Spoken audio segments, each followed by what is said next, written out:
All right, welcome back to TEW Impact. We are at the go home show for Slammiversary, week 3 of June, I believe. So, let's just start it off. We're probably gonna have a big show, hopefully. So yeah, let's go. Numbers. BTI TV rating 0.01 as usual. Overall rating 27, down from 29 the previous week, but then we got good marks for Impact. Our TV rating was 0.30, up from 0.28. Overall rating was a 48, up from 44, and attendance was 371, up from 357. Last week's Impact was the best overall show so far that I have done. At least in TEW for Impact. The best Impact, obviously. The highest TV rating for Impact, and contained the best match we have ever done, which was the Wolves versus the Good Brothers feud ender. So, thanks to that, and likely thanks to Samoa Joe, we are doing better numbers than we have ever had before, especially leading to Slammiversary, which is good. So hopefully this week keeps the trend going. Impact news. Davey Richards requested a pay raise to $350 per show. We accepted. Doc Gallows accepted a contract renewal. Remains a handshake deal, but at $650 per show. I kind of screwed myself here because partially due to the next button, Doc Gallows and Damien O'Connor have accepted handshake deals with NWA.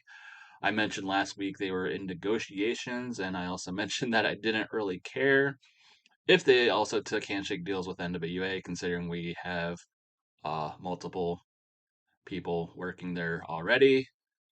But it screwed with the contract negotiations. So when I originally uh, was negotiate, like I think I mentioned this a little bit last week, where despite his NWA contract offer being mostly the same as our contract, um, he still wanted, I guess, more money. So I offered him more money. I offered him up to, I think it must have been up to 650. And he wouldn't take it. So then when he took the NWA offer and I come back with a contract renewal for 500 or maybe 550, like a slight increase of what he's already making. He's like, well, you already offered me more. I'm not going to take that. So I screwed myself there.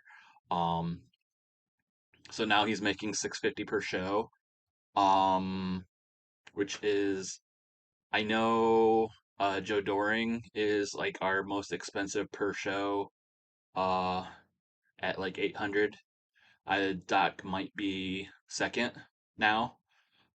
So yeah, who knows how often we'll actually use him now, but we'll see. Rachel Ellering's final month of her contract. I haven't yet, but I likely will renew it. I don't see a reason not to. Jimmy Jacobs has left his position at AAW, so I believe he is exclusively with us, not on an exclusive contract, but just he doesn't work anywhere else.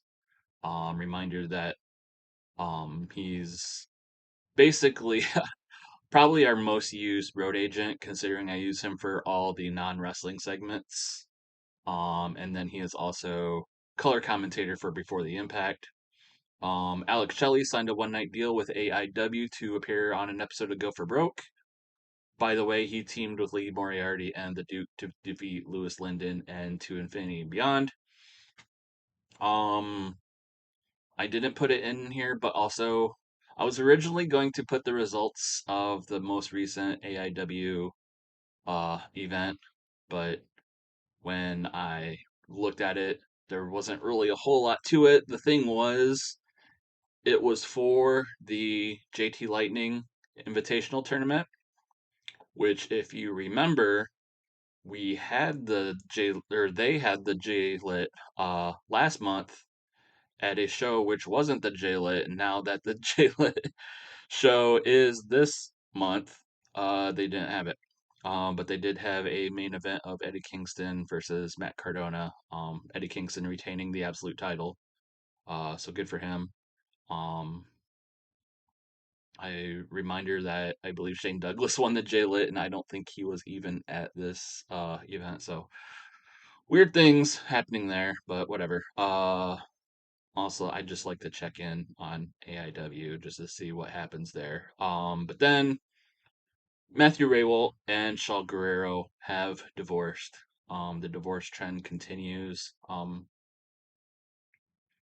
know at least impact wise, not Davey Richards, Eddie Edwards and his wife Alicia did get divorced. Um, and people have gotten divorced elsewhere. RVD and his wife divorcing still kind of breaks my heart. Um, I put NXT Takeover Results because we are on a continued Scott D'Amore watch. We did bring him back for the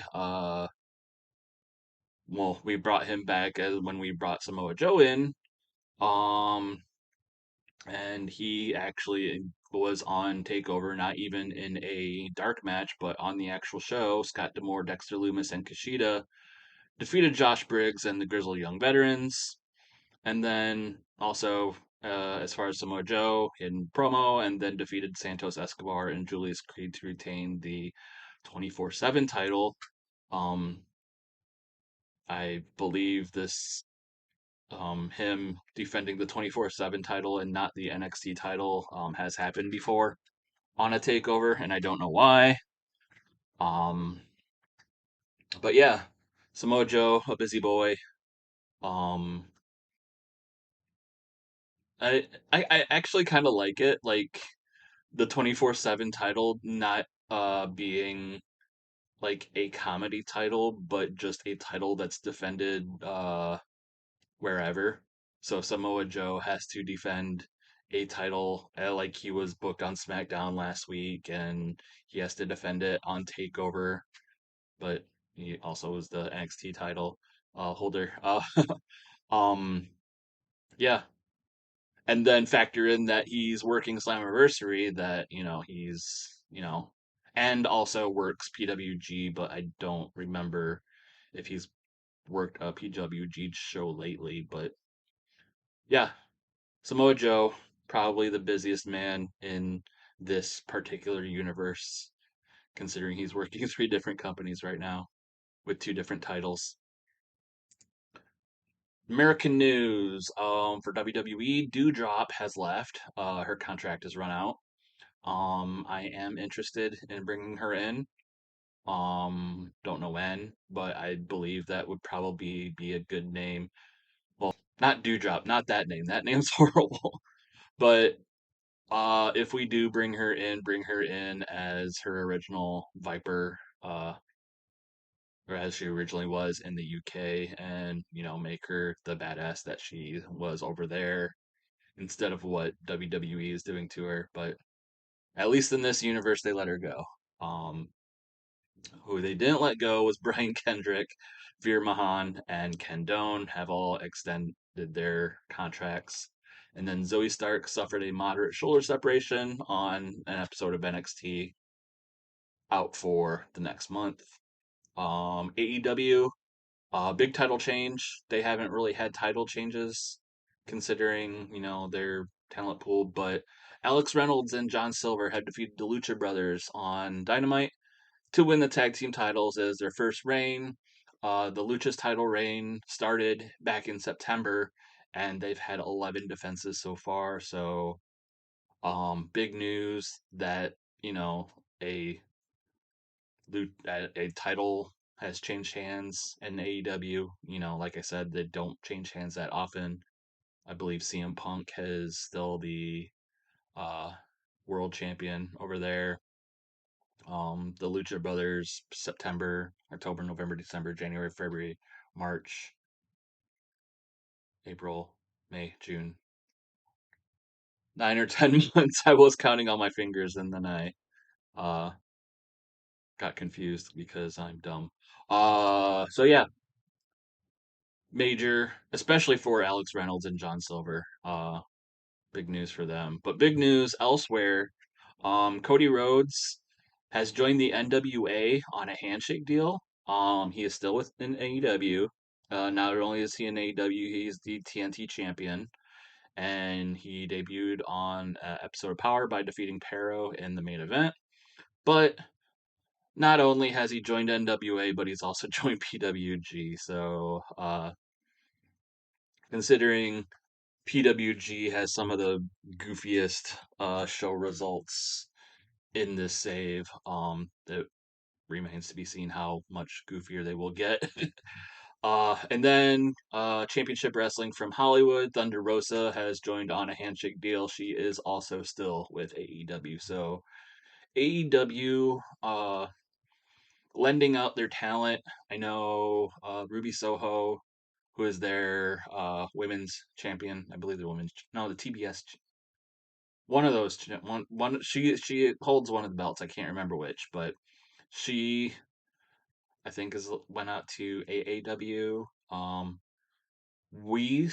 I think we have an agreement so that we can't sign from each other. So because I've tried, there's been plenty of talent I would like to have brought in, especially for Slammiversary.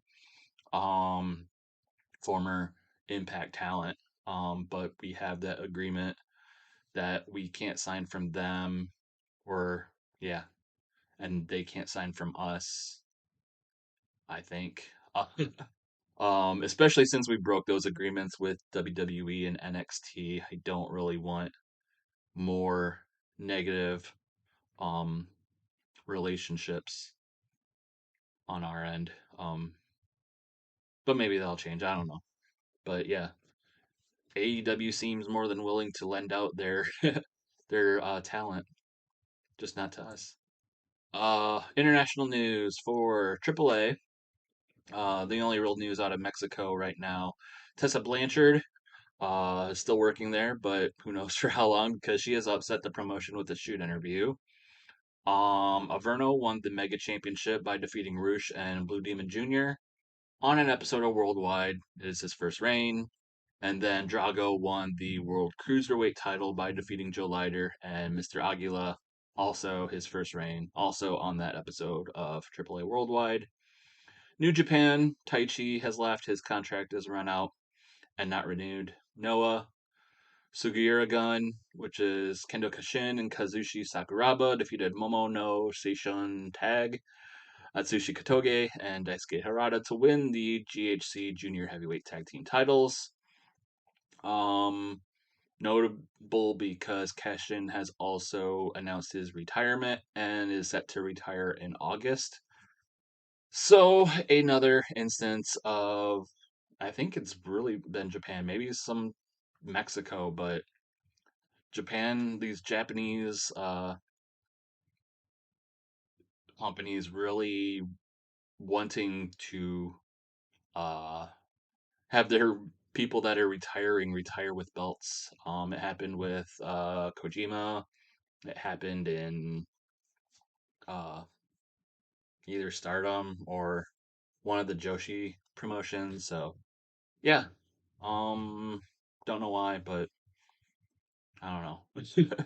DDT Yuji Okabayashi won the Iron Man Heavy Metal Weight title by defeating Jun Akiyama, Keisuke Ishii, and El Lindaman on an episode of DDT Live.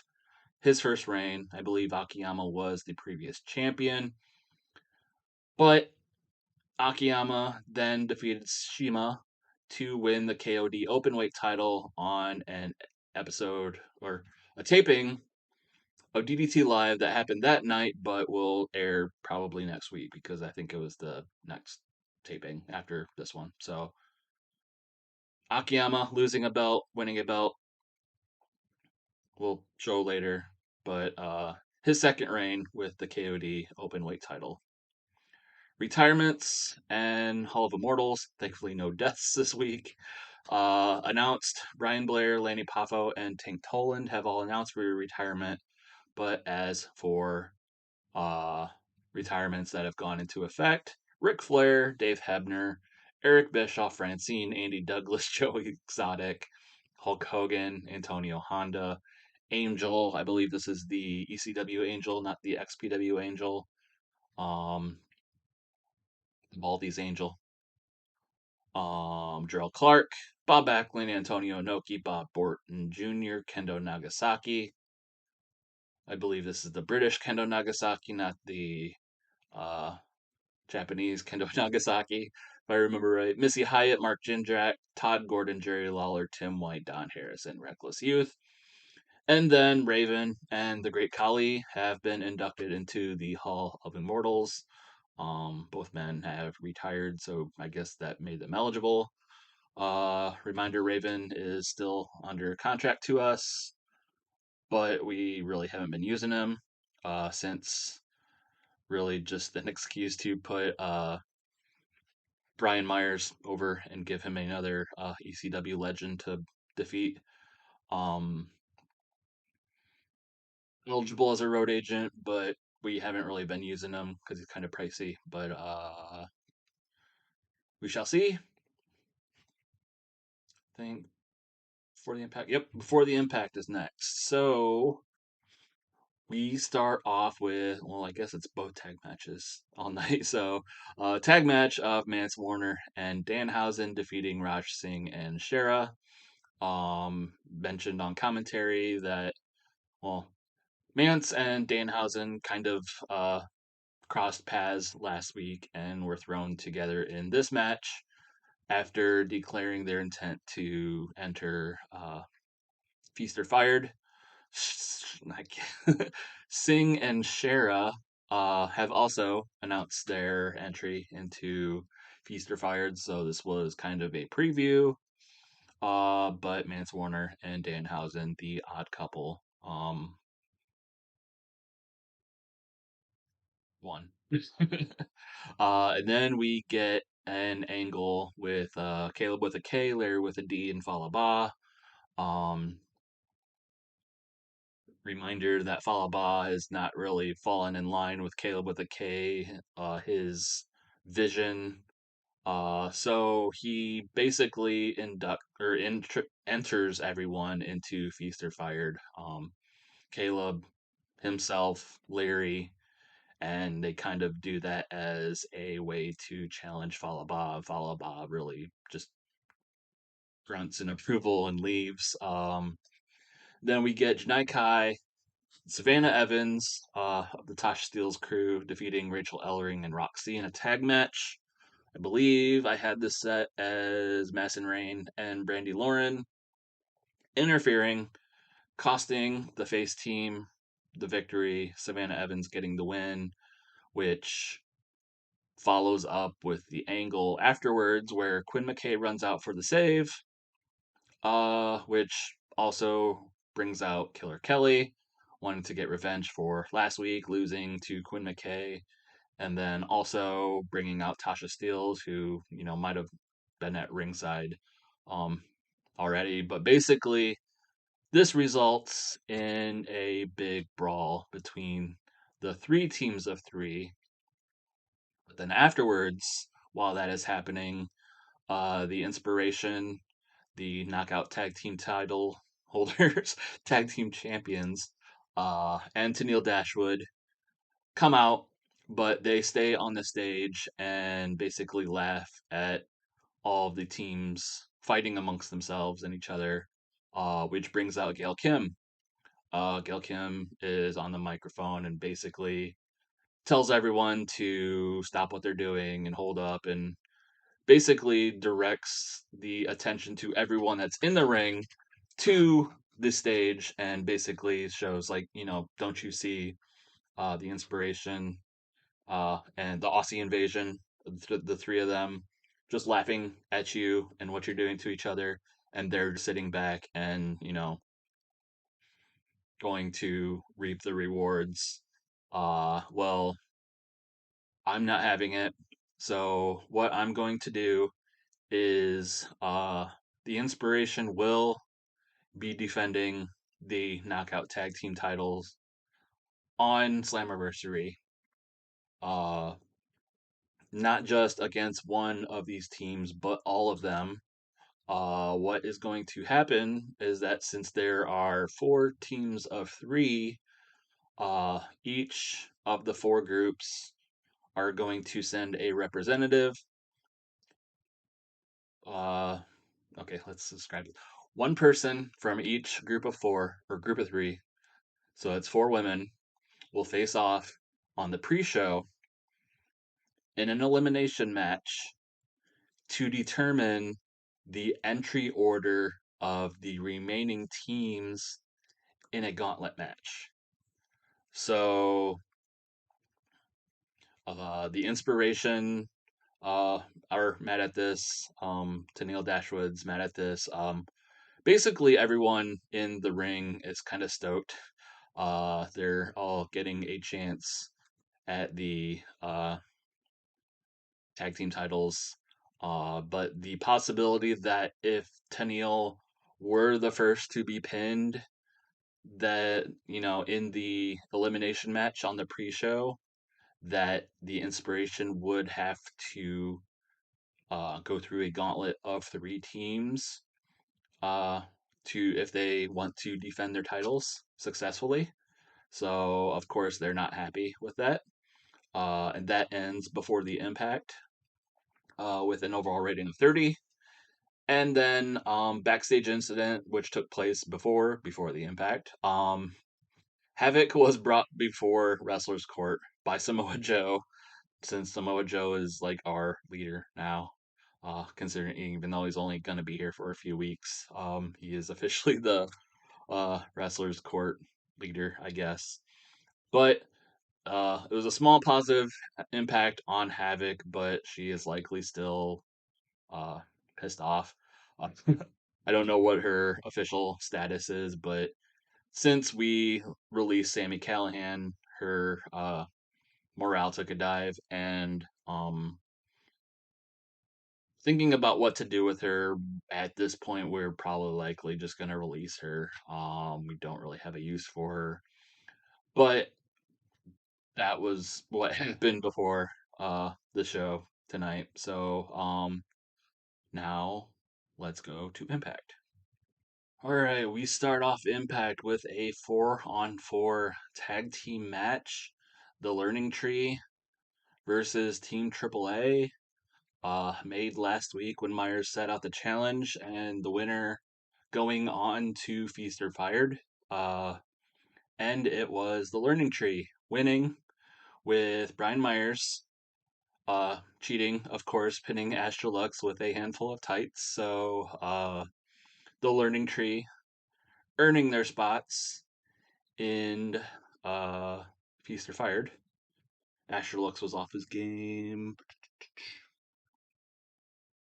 So not bad. Astra Lux was at 30, which was lower. Laredo Kids at 43. Everyone else, well, Nick Step is at 24. BSK is at 26, but whatever. Yeah, basically the Learning Tree showing solidarity under Myers, but not showing any sort of fair play, considering Myers cheated to win. So, 4 more names into the hat for Feaster Fired. Segment rating of 37.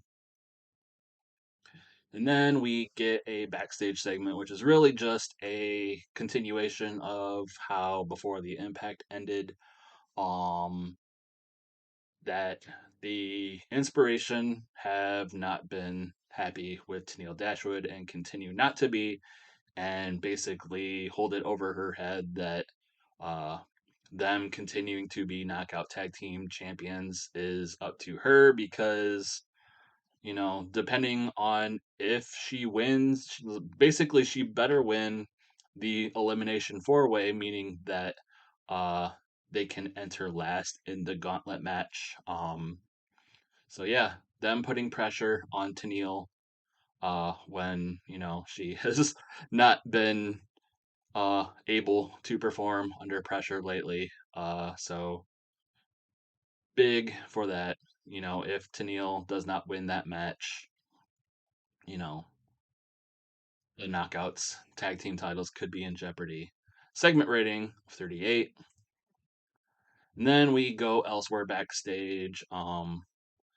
Basically, Chelsea Green walking around backstage, probably getting something for Deanna Perazzo, but she is surprisingly by herself for once, which she runs into Zhao Zia, and Zhao basically yells something at her in Chinese and does some cool martial arts poses and scares Chelsea Green off into running somewhere. Basically, a reminder that Chelsea Green is defending her digital media championship against Zhao at Slammiversary and maybe outclassed here. Segment rating of 30. We get a squash match basically. Damian O'Connor squashing Yasutaka Yano of Arloni from Pro Wrestling Noah. 3 minutes and 8 seconds. So basically, the big man squashing the little man. Segment rating of 30. But after the match, we get Eric Young and Damien O'Connor coming in. Eric Young commanding Damien O'Connor to squash Yano some more, which brings out Joe Doring. Joe Doring, I know I said he would probably be unavailable till Slammiversary, but apparently he was available. So yeah, here he comes to save the day, running off Damien O'Connor, running off Eric Young. Um, Doring versus Young at Slammiversary in a grudge match. Yeah, not much to be said there. For some reason, there need to be more star power to have Joe Doring fighting for that long. I thought I only had it for like 4 minutes. Eric Young penalized for a poor gimmick. I'll keep that in mind. Yeah, 4 minutes doesn't seem that long. But basically, I couldn't have Eric Young at ringside for the previous match to interfere, so it was basically Big Damo squashing the little guy on his own, and then Eric Young getting his shots in after the match, which brings out Joe Doring.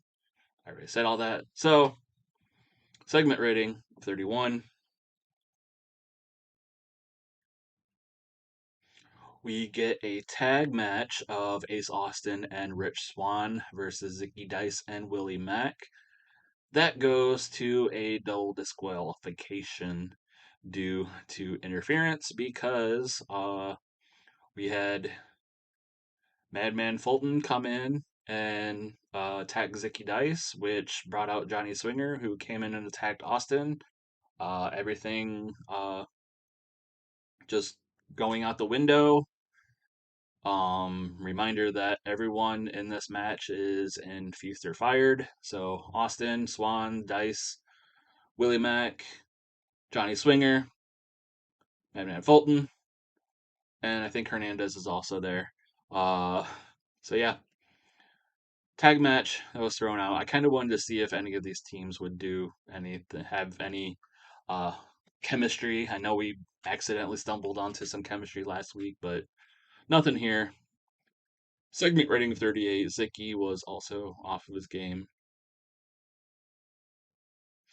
We get a basically a pre-taped sit-down interview. Now that I know how to remove uh, commentators from segments, but basically D'Lo Brown sitting down with a I just rhymed. The Down with the Brown segment, where he interviews all three competitors in the X title match at Slammiversary, the defending champion Swerve Strickland, and then his two opponents, Speedball Mike Bailey and Chris Bay. D'Lo Brown, kind of congratulating all three of them as being like rising stars in the wrestling world, but Shane Strickland having the champion's edge here, and Swerve basically I wouldn't say well, wouldn't say full of himself, but definitely confident because he says that if he didn't think he could beat both of them. He wouldn't have challenged both of them, so that's why he made it a three-way. Mike Bailey, ever so humble, wants to have a shot and hopefully walk out a Slammiversary champion. Chris Bay, less so humble, talking about being a former champion, but kind of being uh, held back under the thumb of the Bullet Club, but breaking out on his own once again, and making sure that Slammiversary and another X Division title reign will put him, kind of solidify him as you know a player. So you know nothing that got them all to come to blows or anything, but just something to sell the match. Kind of hoping that just the talent involved should sell it alone. But segment rating of 38. The storylines lost heat, but no one like no one really trash talk each other, and no one that didn't come to blows. So nothing really super exciting here. We get a interview Gia Miller with Maria Kanellis. We have she is playing up the whole uh lethal lockdown match. That hopefully her team will win and gain control of Impact. But this also sets up the next few matches tonight because there is a best 2 out of 3 series of matches the rest of the night between members of Team Maria and Team Gail Kim, which will determine who gets the entry advantage. So, lethal lockdown, much like a War Games match, where a person from each team starts off, and then uh, a person from one of the teams comes out first, gets the advantage. We have a best 2 out of 3 series to determine who gets that match. So, or gets that advantage. So basically, Maria kind of bragging, hopefully guaranteeing a win of that series tonight to get the advantage for her team and to eventually win Lethal Lockdown and own Impact outright. Segment rating of 34. To start off that uh, best 2 out of 3, got Michael Bennett versus Homicide. Michael Bennett defeating Homicide with distraction from Maria. So Team Maria 1-0 in the best 2 out of 3, segment rating of 41. Maria did good work ringside. So yeah, Maria helping her husband defeat Homicide and getting the team 1 up. Later on, we get a promo. Rosemary comes out to the ring and basically talks about how um she has another chance at the Knockouts title at Slammiversary, but admits that time hasn't isn't really on her side. She knows that there are plenty of people on the roster waiting to get their turn, and there aren't exactly opportunities. She can't keep Understandably, she can't keep getting opportunities. So for her, it's a do or die situation. Um, she lost Decay. Decay has gone away, and she lost Taya Valkyrie. She retired, so she's pretty much on her own now.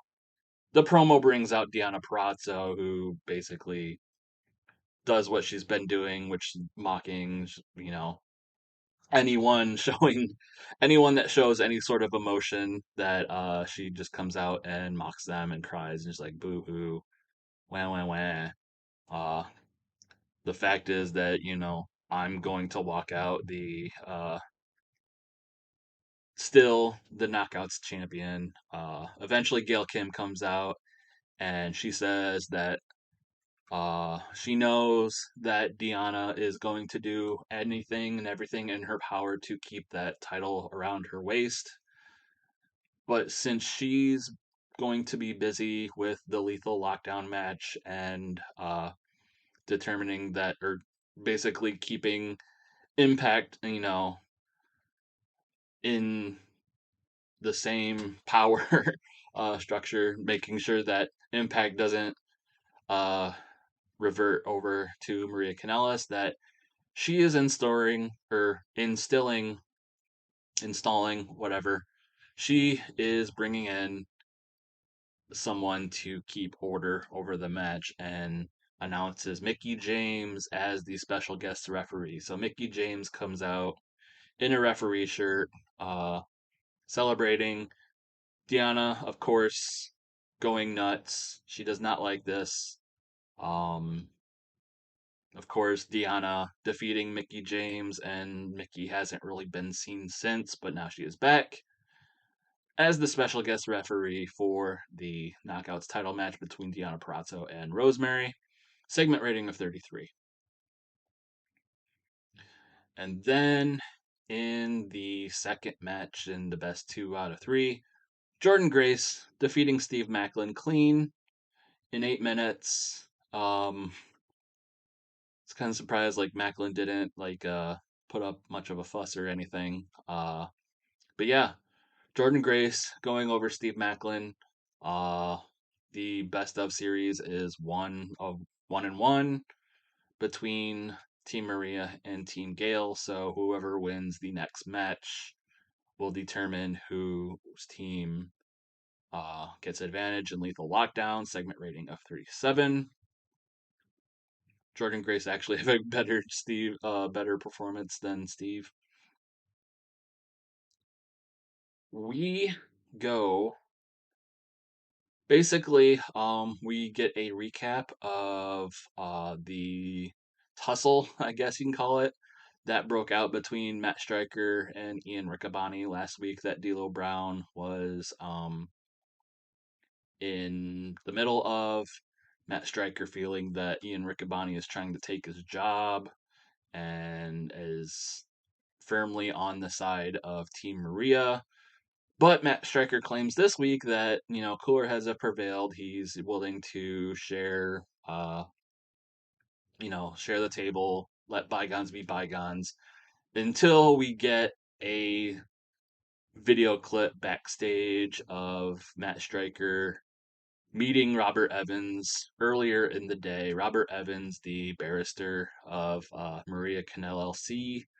Um, and you basically overhear Stryker repeating from last week that he wants Ian Riccaboni gone. He doesn't want that kid taking his job, taking his spot. And Evans is like, well, if you can help us out, if you can ensure that we win uh the advantage for Lethal Lockdown and win Lethal Lockdown so that Maria owns Impact, then you'll have a spot for life and we'll get rid of Ian. And eventually the feed cuts out and Stryker's just kind of like, oh, I didn't know anyone was recording. And basically Ian and D'Lo giving Matt Striker the stink eye for the rest of the night. Segment rating of 24 for that meeting of the minds. We get a backstage interview with Gia Miller and the Impact World Champion Josh Alexander. A reminder that not only do we have Josh Alexander set to uh, defend the world title against Samoa Joe uh, at Slammiversary, but we have the contract signing for that later tonight, at the end of the night, likely. And basically, Gia wants to get down to the bottom and wants to know how Josh feels after Scott D'Amore's promo last week. Alexander's just basically like, yeah, I have a lot of feeling, I have a lot of things going through my head, but I'm trying to keep it under control because basically, this match with Joe is going to be one of the biggest ones, not in my career, but in my life. Um, and then we have the whole thing with Demore in the background. Demore's, been my friend, my coach, and I'm trying to keep all that in check. But then he looks down, he's got a set of papers in his hand. He's like, I think I know how to deal with this. Um, I got a look at the contract for the match that is going to be signed. I went to the board of directors and I made a small amendment that I'm going to present to Scott Demore and Joe later tonight. And somewhat somber, Josh Alexander, but you know, he's kind of got his work cut out for him at Slammiversary, but maybe he's got something up his sleeve. We'll find out later tonight. Segment rating of 33. We go up to the ring where we have the Machine Guns, the tag team champions. They come out and basically they take the mic and they call it the Wolves, and they're like, Wolves, we know you're coming for us. We just want to know where and when. Slammiversary is coming up, and I know a match between us two teams will, likely tear the house down. I think we want it, you want it, the fans want it, so let's just come out and make it official. The Wolves eventually come out, and they're like, "Yep, that's what we want. We want a match. We want a title match at Slammiversary." We went through the Gospel of Violence. We went through the Good Brothers. We went through Davey Richards, screwing up his ankle for a month. But yeah, we've come out on the other side and we want to face you we think we are worthy of facing you at Slammiversary. But, we don't feel like any regular match is going to suffice, especially for Slammiversary, especially for us two teams, arguably two of the best teams in Impact history. So we're laying out the challenge right now, you versus us, for the tag team titles in Ultimate X. So of course, that pops the crowd, everyone's hyped up, and the Guns are looking at each other and they're like, "Really? You want Ultimate X?" Chris Sabin reminding everyone that he's been in more Ultimate X matches than anyone, and not only been in more but won more than anyone in Impact history. That's pretty much his match, so of course he'll do it. And basically they shake hands and settle it there. We get Ultimate X for the tag team titles, Guns versus Wolves. Segment rating of 46. Right, and then in the final match of our best of 2 out of 3 series, determining the advantage for Lethal Lockdown, we got the team of Matthew Raywalt and Black Taurus defeating Slater and Rhino. Black Taurus pinning Rhino with interference from W. Morrissey. So, kind of got a sports entertainment finish here, I guess. But basically, Matt Striker, who has kind of been, especially been on the outs, especially after that segment a few minutes ago where he was found talking to Robert Evans. Eventually, he just gets up from the announcing table and attempts to interfere, but it fails. He accidentally hits Matthew Raywalt. But W. Morrissey comes out, the fifth member of Team Maria. Big boot to Slater, big boot to Rhino. Black Taurus gets the pin over Rhino, and Team Maria, Canal LC, getting the advantage and Lethal Lockdown for her team. Do we want to turn Matt Striker heel tonight? He's building it up, so it shouldn't be a. Well, I guess it did suffer, but who cares? Turn went badly. So Matt Striker is a heel, officially a heel now. Officially cementing his loyalty to Team Maria. So, but now Team Maria has the advantage. And of course, something I forgot to mention, Team Impact, Team Gail Kim, still only has 4 members. Who is going to be the fifth member? Not only do they have the, advantage, but they have, it's not even 5 on 5. So, of course, segment rating of 35.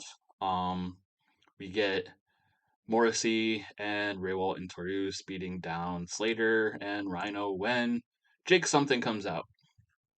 Jake something comes out immediately, stares down and brawls with W. Morrissey.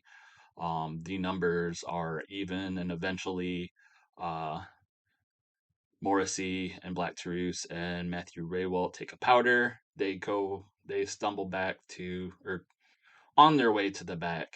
Uh, Jake something, Rhino and Heath standing, Rhino and Heath, I wouldn't exactly say triumphant considering they lost and they don't have the advantage, but now Morrissey comes out, evening the odds. Gail Kim comes out and announces Jake something as the fifth member of Team Impact. Finalizing the match for Lethal Lockdown, Maria versus Gail Kim. I will go over that at the end because there's 10 people in the match, so I could remember them all, but I won't. But segment rating of 32 for the reveal for that. And then we get a brief announcement that Lance Archer is going to return to Impact at Slammiversary, as we mentioned last week. I think it was last week. Lance Archer's AEW contract has run out, so we picked him up. Pretty much a no-brainer. Segment rate of 28, basically kind of like a best of promo reel. He came into TNA years ago as Dallas, and then he was Lance Hoyt, and then he was in the Rock and Rave Infection, and they show clips from that. But Lance is that Lance going to come to Impact, or is the Murder Hawk monster Lance Archer coming? And basically, at the end of the segment, we kind of confirmed that by saying, at Slammiversary, everyone dies. So Lance Archer coming to Slammiversary, segment rank of 28. And then we get our main event segment. Scott D'Amore and Samoa Joe come out flanked by security to uh, start off the contract signing. Scott D'Amore basically announced, like reiterating what he said last week, where Samoa Joe coming back to Impact, he wanted a shot at the world title. Until then, there is a no contact clause with him and Joe and Josh. Basically, Josh cannot put his hands on either of them. And likely because Scott D'Amore knows that after what he pulled a few weeks ago, Josh would want to get his hands more on Scott D'Amore than Samoa Joe necessarily. But eventually, Josh Alexander comes out. He comes out with his so-called amended contract that he has, and he knows he's like, I've read the contract. I know what this means. I know, I can't, you know, this is basically what he's already said. Basically, the possibly the greatest, you know, toughest test of his career. Definitely the toughest test of his Impact World Title reign so far. As basically the flag bearer, he wants to make sure, he's basically put Impact on his back and wants to represent it. And he knows, uh, he listened to like what Scott D'Amore had to say last week, and he still doesn't know how to feel, but he thinks he's gonna know how to feel after Slammiversary, because in this contract, in this amended contract he has in his hands, he's added one stipulation only. Because if Alexander wins, no, when Alexander wins and defeats Samoa Joe, because he has to defeat Samoa Joe to keep Impact on his back. When he beats Samoa Joe and when he retains the Impact World title, he wants the no contact clause broken on Scott D'Amore, and he wants 5 minutes alone. And Scott D'Amore's freaking out. He's like, no, no way. I'm an employee of WWE. You can't put your hands on me. No, I know, I don't. And he's like, he refuses, but Samoa Joe, who hasn't talked since, he hasn't talked since he's been shown up, takes the microphone. He's like, no problem.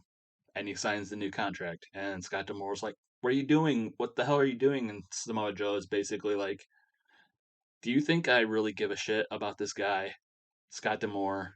You know, it's not like he's my boss or anything. He's just the booker. It's not like he signs my checks. All I want to do is I came to back to Impact.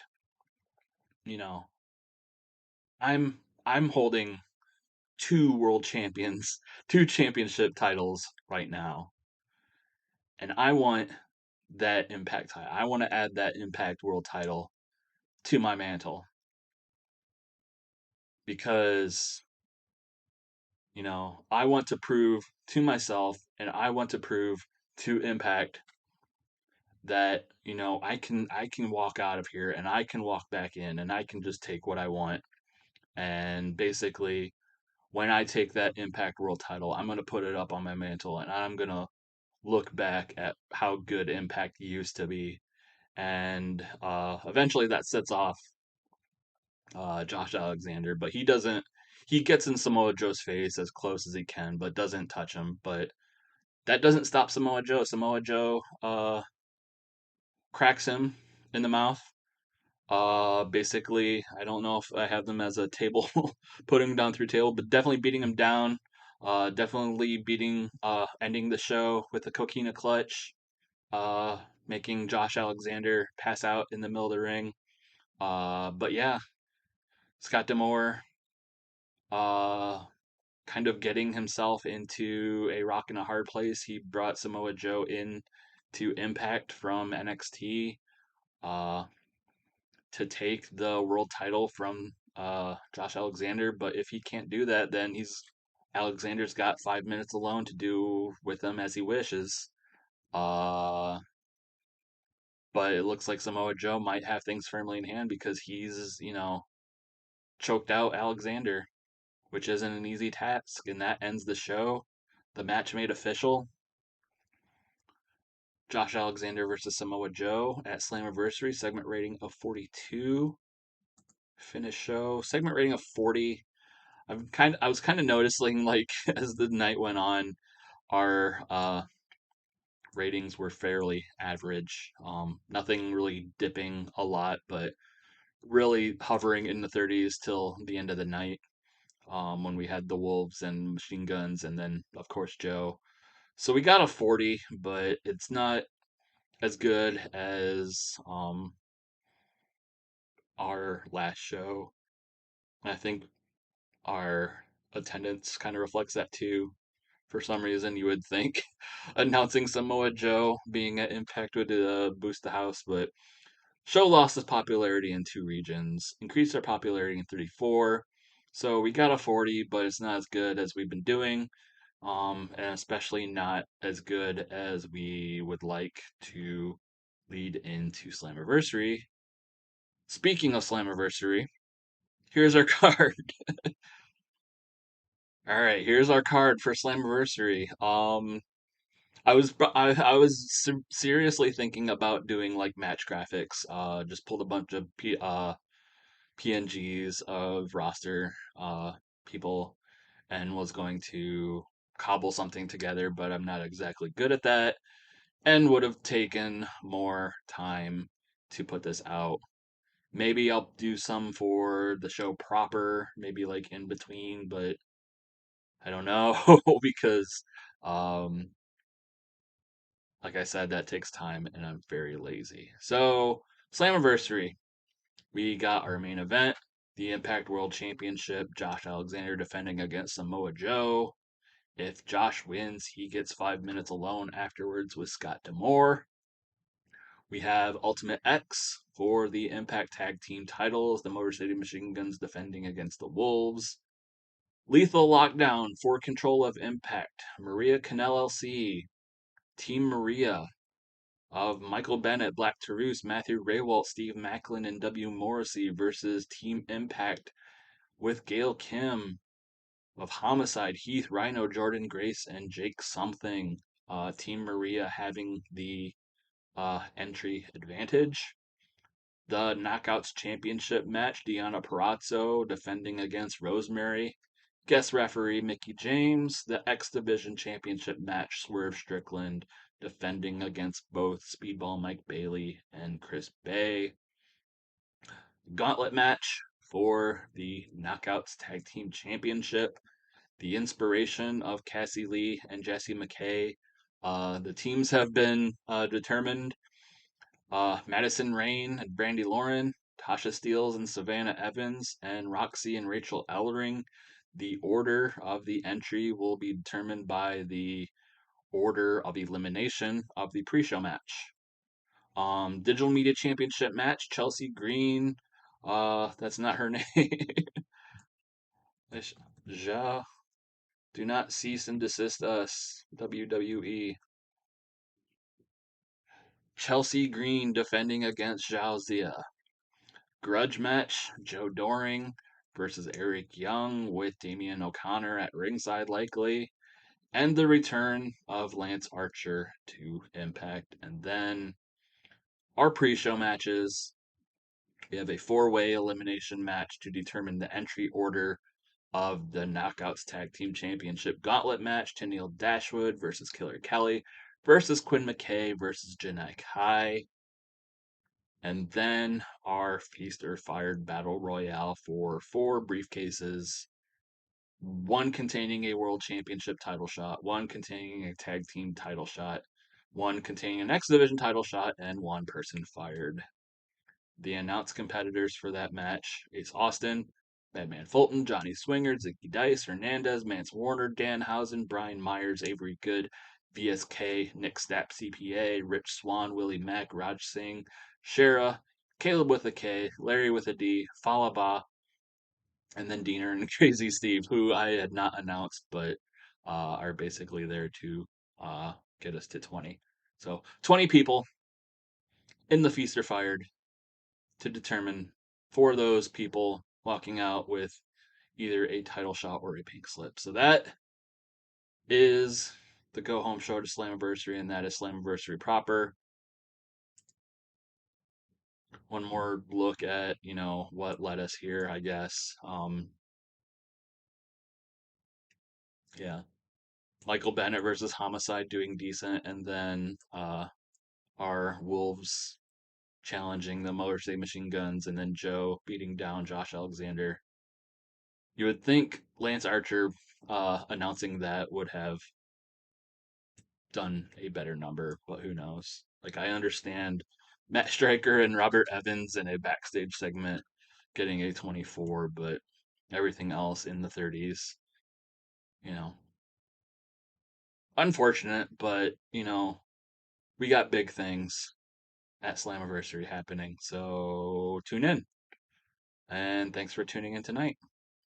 Goodbye.